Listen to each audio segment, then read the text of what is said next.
बिस्मिल्लाहिर्रहमानिर्रहीम। मैं हूं आपका होस्ट बड़ा भाई और आप मेरा यूट्यूब चैनल देख रहे हैं। इस वीडियो में हम बात करेंगे मार्केट के क्रैश होने की, और हम देख रहे हैं कि पिछले कुछ दिनों से मार्केट हर तरफ लाल ही हमें रंग दिखा रही है। कोई भी ऐसा सेक्टर नहीं है जिसमें आपको ग्रीन जो है वो नज़र आए, ग्रीन शेड नज़र आए। हर सेक्टर जो है आपको डाउनफॉल की तरफ नज़र आ रहा है। इस सिचुएशन में इन्वेस्टर्स का ख्याल ये होता है कि हम किस तरफ अपनी इन्वेस्टमेंट को सेव कर सकें और इस मार्केट क्रैशिंग की सिचुएशन के अंदर भी हम अच्छा मुनाफा कमा सकें। इस वीडियो के अंदर हम डिस्कस करेंगे कुछ ऐसे 3 फैक्टर्स जिसको मद्देनज़र रखते हुए आपको अपनी इन्वेस्टमेंट जो है उसके बारे में फ़ैसला करना चाहिए। तो आइए सबसे पहले हम चलते हैं मार्केट के उस फैक्टर की तरफ जिसको आप देख के अपनी फ्यूचर इन्वेस्टमेंट आपको बरकरार रखनी चाहिए। सबसे पहले आपको देखना चाहिए कि कौन से ऐसे सेक्टर्स हैं जो कि मार्केट क्रैश होने के बावजूद भी डिविडेंड्स अच्छे दे रहे हैं।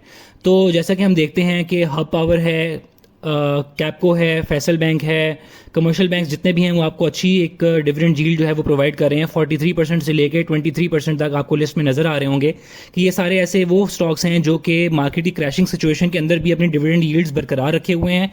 और मुझे लगता है कि अगर किसी तरह की भी सिचुएशन हो, उस सिचुएशन के अंदर आपको वो स्टॉक्स पिक करने चाहिए जो अच्छी डिविडेंड यील्ड देते हैं, क्योंकि मार्केट तो हमेशा ऊपर और नीचे फ्लक्चुएट करती रहती है, लेकिन वो स्टॉक्स जिनकी फंडामेंटल स्ट्रांग है, जिसके कैश फ्लो स्ट्रांग है, जिसकी balance statements income flow strong है, उनके अंदर आपको इन्वेस्ट करना चाहिए और उन स्ट्रांग कंपनीज को आपको होल्ड करना चाहिए।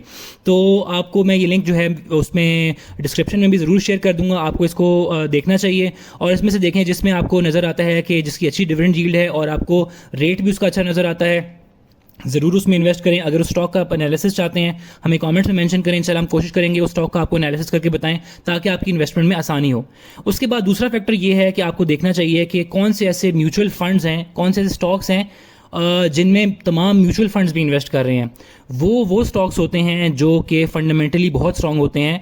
बहुत सारे ऐसे लोग हैं जिनको फंडामेंटल या टेक्निकल एनालिसिस या उसका डेटा जो है रीड करना नहीं आता, तो वो सोचते हैं कि हम किस तरह इन्वेस्टमेंट करें, हमारे पास तो बेसिक नॉलेज ही नहीं है। तो उनको ये चाहिए कि जो बड़ी मछलियां हैं, जो बड़े मगरमच्छ हैं, जिस स्टॉक में वो इन्वेस्ट कर रहे हैं आपको भी बिल्कुल उसी में इन्वेस्ट करना चाहिए।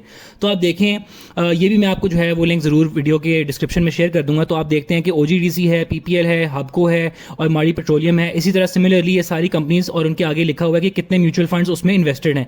तो जैसे कि आप देखते हैं कि OGDC के अंदर 79 म्यूचुअल फंड्स इन्वेस्टेड है, PPL के अंदर 77 म्यूचुअल फंड्स इन्वेस्टेड है। हबको, जैसे कि मैंने आपको पिछली स्लाइड में भी दिखाया था कि हबको के अंदर उसकी डिविडेंड यील्ड भी 42% थी और आपको 72 म्यूचुअल फंड्स इसमें इन्वेस्टेड नजर आते हैं। माड़ी पेट्रोलियम में सिमिलरली आप देखें तो 70 म्यूचुअल फंड्स आपको इसमें इन्वेस्टमेंट उनकी नज़र आती है। तो इसके बाद मैं आपको बताऊंगा कि मेरे मुताबिक इस टाइम जो है वो अच्छे 2 स्टॉक्स कौन से चल रहे हैं। मेरी इस टाइम जो फेवरेट पिक है वो होगी बैंक अल हबीब। बैंक अल हबीब को मैं अगर देखूं तो इसने भी रिसेंटली एक अच्छा डिविडेंड जो है वो अनाउंस भी किया है। आप PSX के पोर्टल पे जाकर इसका डिविडेंड देख सकते हैं, बड़ा अच्छा ये डिविडेंड अनाउंस किया है। और मैं इस्लामिक बैंक्स को ज़्यादा इसलिए हाईलाइट कर रहा हूँ, पिछले दिनों मैंने मीज़ान बैंक पे भी एक वीडियो बनाई थी। मैं इस्लामिक बैंक्स को इसलिए हाईलाइट कर रहा हूँ क्योंकि आने वाले वक्त के अंदर 2030 तक हमारे शरिया कोर्ट ने ऑर्डर दिया हुआ है कि 2030 तक आप लोगों ने तमाम पाकिस्तान के जितने बैंक्स होंगे वो शरिया कंप्लाइंट हो जाएंगे।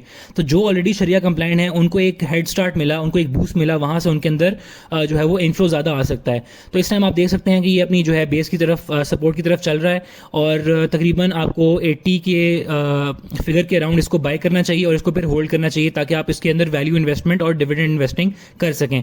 तो मेरे मुताबिक जो है बैंक अल हबीब जो है वो एक अच्छी पिक होगी। उसके अलावा फैसल बैंक जो है वो काफ़ी इस टाइम सस्ता मिल रहा है और इसने अभी 3 रुपये तकरीबन अपना डिविडेंड भी, 2 रुपये अपना डिविडेंड इसने अनाउंस भी किया है।